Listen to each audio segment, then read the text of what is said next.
రాష్ట్రపతి ద్రౌపది ముర్ముతో ప్రధాని నరేంద్ర మోదీ భేటీ అయ్యారు. కేంద్ర మంత్రివర్గం పునర్వ్యవస్థీకరణ ఊహాగానాల వేళ ఈ భేటీ జరగడం ప్రాధాన్యతను సంతరించుకుంది. కేరళకు చెందిన జార్జ్ కురియన్ కేంద్ర సహాయ మంత్రి పదవికి ఉదయం రాజీనామా చేశారు.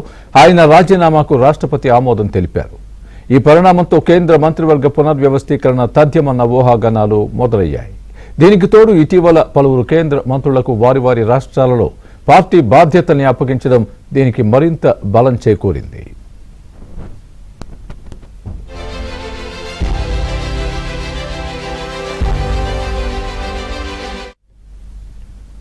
ఇదే అంశానికి సంబంధించి పూర్తి అప్డేట్ మా ఢిల్లీ బ్యూరో చీఫ్ కృష్ణ చెప్తారు. కృష్ణ, చెప్పండి, కేంద్ర మంత్రివర్గ పునర్వ్యవస్థీకరణకు సంబంధించి మీ దగ్గర ఉన్న తాజా అప్డేట్ ఏంటి?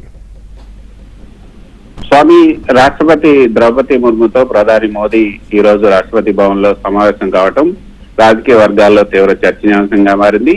కేంద్ర మంత్రివర్గ పునర్వ్యవస్థీకరణ జరగబోతుందన్న ఊహాగానాల నడుమ ఈ భేటీ జరగటం అనేది ప్రాధాన్యతను సంతరించుకుంది. అయితే ఈ భేటీ కేవలం సాధారణ మర్యాదపూర్వక సమావేశం మాత్రమే కాదు, దీని వెనుక బలమైన రాజకీయ కారణాలు కూడా ఉన్నాయని చెప్పడానికి కొన్ని స్పష్టమైనటువంటి సంకేతాలు అయితే కనిపిస్తున్నాయి. కేరళకు చెందినటువంటి సీనియర్ బీజేపీ నేత, కేంద్ర మైనారిటీ వ్యవహారాలు, పశు సంవర్ధక శాఖ సహాయ మంత్రి జార్జ్ కురియన్ తన పదవికి రాజీనామా చేశారు. ఆయన రాజ్యసభ పదవీ కాలం జూన్ 21తో ముగియడంతో పార్టీ ఆయనను తిరిగి నామినేట్ చేయకపోవడంతో ఈ నిర్ణయం తీసుకున్నారు. రాష్ట్రపతి ముర్ము ఆయన రాజీనామాను కూడా ఆమోదించారు. అయితే మరో మంత్రి పదవీ కాలం కూడా ముగిసింది. రైల్వే, ఆహార, శుద్ధి పరిశ్రమల సహాయ మంత్రి రవనీత్ సింగ్ బిట్టు రాజ్యసభ కాల పరిమితి కూడా జూన్ 21తో ముగిసింది. ఆయన కూడా బీజేపీ మళ్లీ ఎగుసభకు పంపలేదు.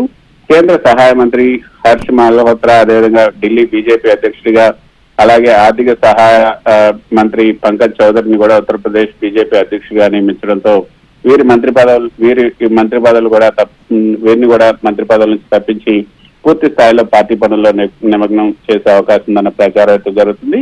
అయితే ఈ రోజు మోదీ రాష్ట్రపతి భేటీ వెనుక ఈ యొక్క రాబోయే కేబినెట్ పునర్వ్యవస్థీకరణ ఉంది అన్న ఊహాగానాలు అయితే జరుగుతున్నాయి.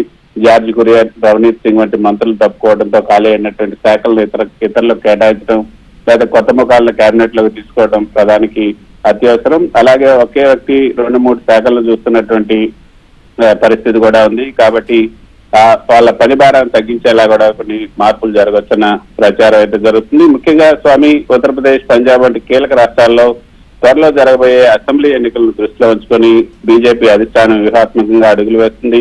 యూపీ, పంజాబ్, ఢిల్లీ వంటి రాష్ట్రాల్లో ప్రాంతీయ సామాజిక సమీకరణలు బ్యాలెన్స్ చేసేలా కొత్త మంత్రులకు చోటు కల్పించే అవకాశం ఉన్నట్టుగా తెలుస్తుంది. ఇక శివరాజ్ సింగ్ చౌహాన్, భూపేందర్ యాదవ్ లాంటి కీలక నేతలకు కూడా ఎన్నికల నేపథ్యంలో పార్టీలో లేకపోతే ప్రభుత్వంలో కీలకమైనటువంటి అదనపు బాధ్యతలు తక్కువచ్చిన టాక్ కూడా నడుస్తుంది. మొత్తానికైతే కొంతమంది మంత్రులను అయితే కేబినెట్ నుంచి తప్పించి 2026-27లో జరగబోయే వివిధ రాష్ట్రాల ఎన్నికల కోసం పార్టీ సంస్థాగత బాధ్యతల్లోకి, ఆర్గనైజేషనల్ రోల్స్ లోకి పంపాలని ఆర్ఎస్ఎస్, అదేవిధంగా బీజేపీ అగ్రనాయకత్వం కూడా ఉమ్మడిగా కనిపిస్తుంది. ఉమ్మడి వ్యూహంగా ఇటీవల రాజ్నాథ్ సింగ్ నివాసంలో ఆర్ఎస్ఎస్ సీనియర్ నేతలు, బీజేపీ సీనియర్ నేతలు కూడా సమావేశమయ్యారు.